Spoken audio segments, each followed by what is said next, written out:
Hey, I'm going to give you a really quick and simple way to make some rice. It does involve using the microwave, so if you're one of those that don't use a microwave to cook, unfortunately this isn't going to be for you. However, for those of you who do, if you need to quickly put on some rice, go and collect the kids, leave it on or go to work, here's a really quick way, an easy way of making some rice. So first and foremost, fill up a mug of rice and wash it. Now, the trick to getting good rice is you want to keep washing it until this cloudy water becomes clear. Now, once you've given it a couple of rinses, it should be like this. So you should be able to see the rice at the bottom, nice and clear in the water. And it doesn't go cloudy, even if you give them a swirl. Right, once you've drained through all the water, put your rice in a microwavable dish that has a lid on it. And then what you want to do is you want to use the same cup you've measured your rice in and double up on water. So if you've used 1 cup of rice, you want 2 cups of boiling water. Or if you've used 2 cups of rice, you want to use 4 of water. So you just want to double up the amount of water that you have of rice.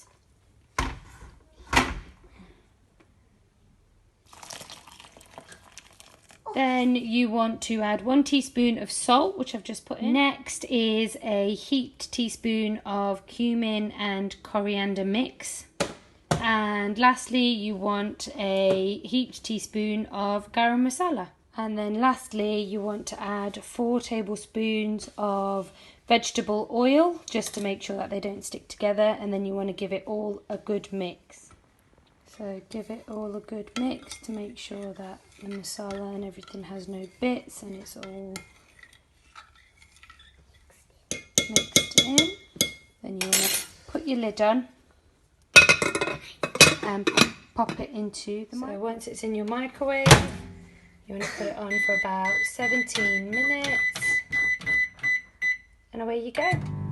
Okay, so once your microwave is finished, you need to let it stay for about a minute. Now your microwave does get quite warm inside and it gets quite steamed, so now is an ideal time to give your microwave a quick clean from the inside. That's what I'm going to do now, and please do not lift the container out without oven gloves. So remember, lift the container out with oven gloves. I had to do that with 2 hands, and then just let it stand for about a minute. In that time, can give your microwave a quick clean.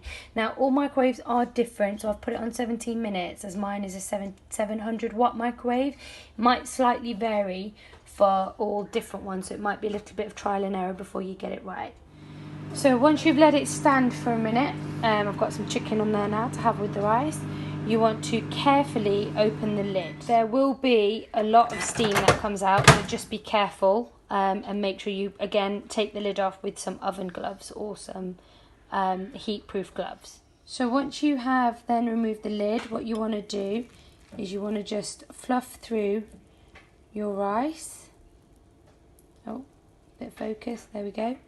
So at the bottom you will find that the masala will have gone to the bottom, so you want to actually just give it kind of just so they loosen up a bit, otherwise they will stick. Now what I tend to do is put them in my microwave safe Tupper box straight away, and you can make sure that they're nice and loose. So you'll need to just give them a shake and a little break up for the first few minutes as they cool down, because they do tend to stick together. But you will find each individual rice grain, none of them stuck together and cooked nice and evenly. Once you've put it in your box, maybe just leave it to sit for a little while, so you get the lid off it. It will get quite steamy in there, and then in about sort of 5 minutes or so, if you come back, give it a shake, it will just ensure that the rice grains, the rice grains even, do stay individual. The other half I've put in my plate. I'm going to now add some chicken and then go feed my little teddy bears. But it is also ready to eat, so you don't need to wait. It is ready, but if you want to just give it a few minutes to just cool down and get those grains separated a little bit more, you can do, or you can add your chicken or whatever you're adding to your rice, and it is ready to eat.